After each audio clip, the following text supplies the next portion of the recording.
Another key component of your mental health is the food that you eat. The quality of the food that you eat directly affects the quality of your life, meaning eating well equates to living well, generally speaking. However, some people tend to associate their value as a person with the food they consume, leading to an unhealthy perception of food.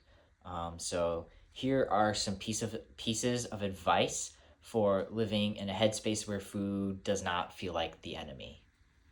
Number one, build a diet you do not have to escape from. A lot of people find success in what's known as the 80-20 rule.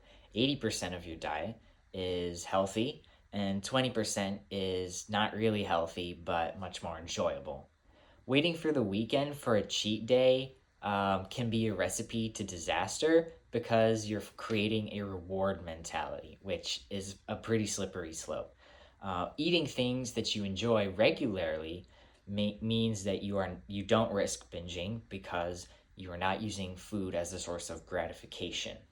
Number two is being more mindful about what you consume. If you struggle with overeating, you can counteract this by reducing the amount of distractions around you when you eat.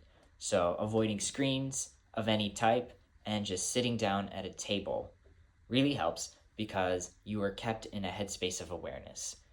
Taking more time to chew food also helps, along with drinking water because you are actually giving your body time to recognize that you feel full.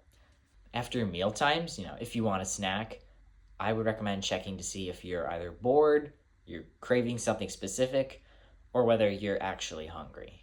I used to eat out of boredom a lot. Number three, it can also be helpful to plan out in advance. Planning meals ahead of time and preparing large batches of food for meal prep helps protect your physical health and your bank health. You don't want to blow up your bank account because takeout ends up being pretty expensive sometimes. Quick side note: don't go grocery shopping when you're hungry. That is a recipe for disaster. I have learned that the hard way as well.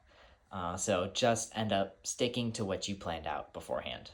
The struggle with food can feel really difficult, embarrassing, or even demoralizing for some people. It's human to enjoy eating good food, but it's also important to recognize the thought and patterns behind our compulsions. So instead of seeing food as a punishment or a reward, consider shifting your perspective and seeing it as just another part of the day that can be managed, like showering and going to work or school.